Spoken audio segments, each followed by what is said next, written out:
Michael, I am holding my breath on this one. It has been really scary. The three people in this red Mercedes are driving so recklessly here on surface streets through the Pico Union area. Where we're at is Pico Boulevard coming up to Bonnie Bray. Now, this is the LAPD that is in pursuit. They're described as burglary suspects with a hot prowl. So that means that the residents were home when that burglary occurred. Now, it's unclear exactly where it happened, but we first heard about this coming out of the San Fernando Valley near the 101 at Tampa, and has since made its way quickly down to the Pico Union area. And as recklessly as you see them driving now is the way it's been this entire time. Look at how close, right up to that pedestrian. There have been numerous close calls just like that with pedestrians and bicyclists and other close calls. And you can see that the danger level continues to escalate right here. Oh my gosh, I'm sorry, but these close calls are getting that much more dangerous as we continue along. The LAPD, for that reason, is now in surveillance mode. We're not going to see any ground units directly behind this vehicle. They're trying to get these guys to think that they're no longer being pursued, and hopefully they'll slow down. But clearly, as of now, it is not working, and they are now jumping on the 110 freeway.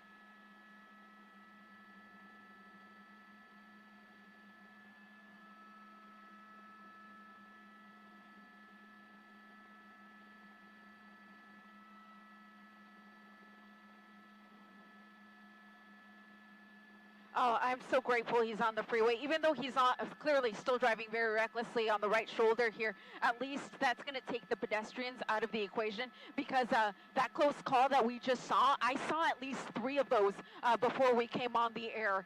So it is just so incredibly dangerous. And this is a brand new Mercedes. It's 2022.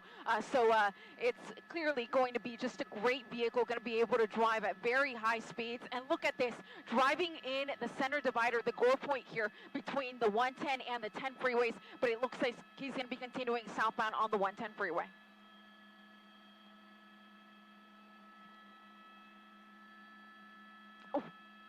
So the nearest, it's actually going to be the 10. So we're right at the transition with the 10 near Adams, which is that overpass there. We should see him pop out the other side here. And there he is, right on the shoulder. In terms of locators, we're very close to USC, the Coliseum.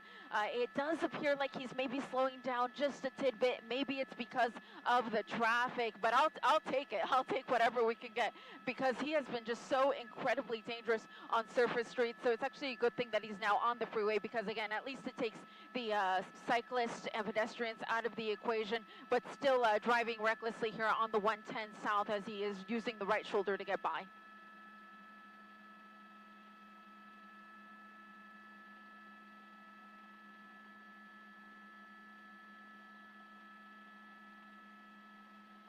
Yeah, I wouldn't be surprised if he took some side view mirrors with him, to be honest, because of all these close calls.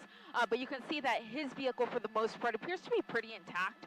No word yet on whether that car itself is stolen. I haven't heard that information. But again, this came out as a 459, which is a burglary out of the LAPD, out of San Fernando Valley, somewhere on the west end of the San Fernando Valley, rather. One of our photogs actually heard this pursuit coming near the 101 at Tampa, and that's when we launched. And by the time we launched and got behind or over the vehicle, it had already made its way into the LA basin, just west of downtown LA. And now continuing here on the southbound 110 freeway, he's taking the fast track lanes. So those are those toll lanes that go over the 110 freeway, which actually makes it a little bit easier for me to follow, since they are the elevated portion of the freeway. And again, you're not going to see any units directly behind the vehicle, because this guy has been driving so recklessly. The LAPD has actually pulled its ground units off, and they're in what's called surveillance mode. So this is going to be helicopter only, in hopes that he will calm down in his driving.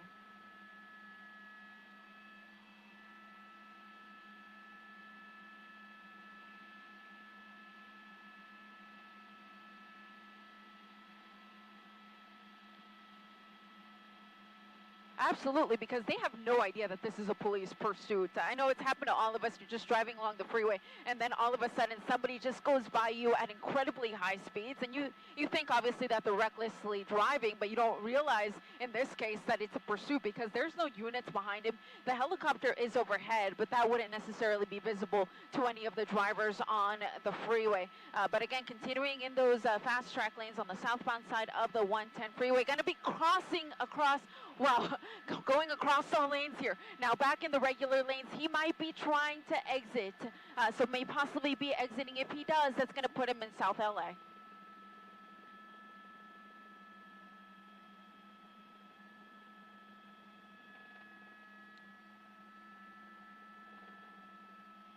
Yeah, correct. So there's no units behind him. But what I did hear that they were possibly going to try to get the CHP behind him when he was on the freeway. But now that he's on surface streets, this is back in LAPD's jurisdiction.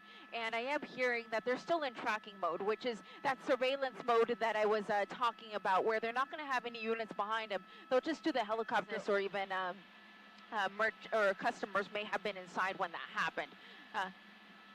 Okay. Perfect. Thank you, Sarah. So continuing westbound here on Florence.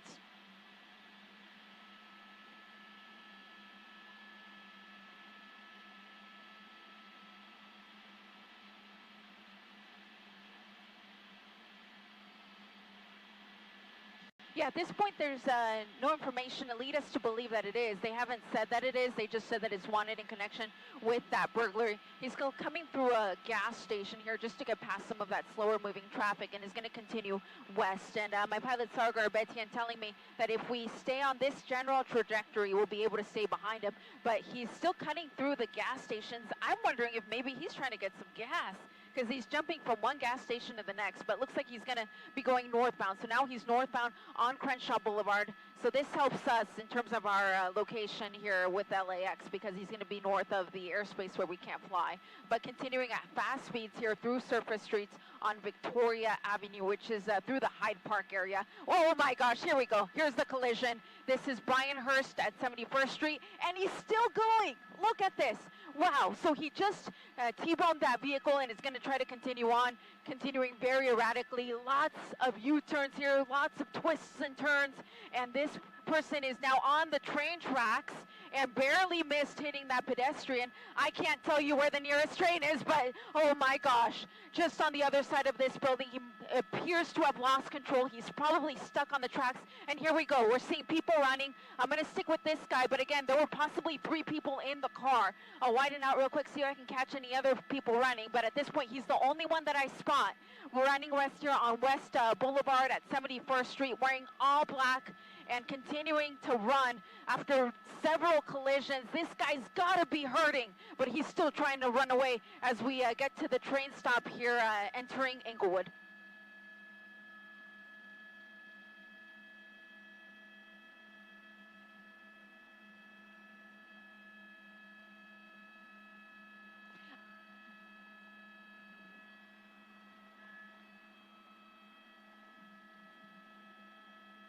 Absolutely. They wouldn't even see the vehicle that this guy was in. There were no squad cars behind him, so you wouldn't even think this is a pursuit. So as far as they know, this is just a guy running. But we, of course, know what this person was involved in. And again, there were possibly 3 people in the car. I didn't see the other 2 just because of the side that we ended up with when this came to an end. But it looks like he's coming up to the other side of an apartment complex here. Again, still right next to the tracks. We're just off of Redondo Boulevard and Long Street in Inglewood. So we're going to come around, see if we can catch him again before he tries to run into this apartment complex. But I'm hearing a description from the helicopter. They are describing him as wearing all black, which I believe is the same guy we're chasing here. They're saying he's coming out to Hyde Street, which I believe is right where we're at. Again, we're in Inglewood. Police officers now coming to the scene.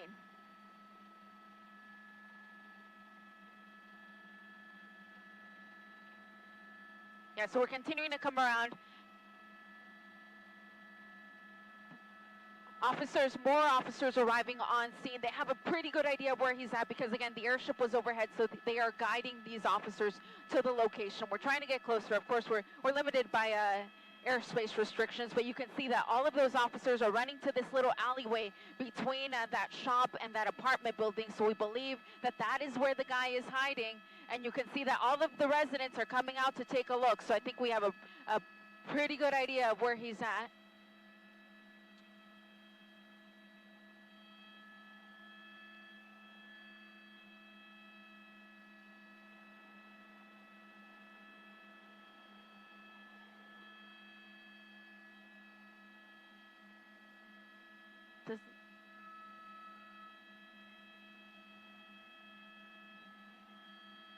Yeah, hard to tell if they took anyone. Oh, here he is. Okay, there we go.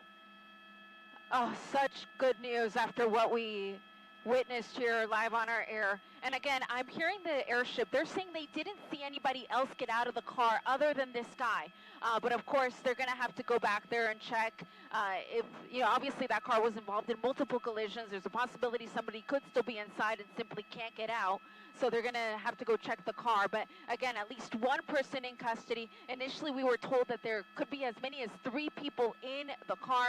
But this man here now in custody at Redondo Boulevard and High Street in Inglewood.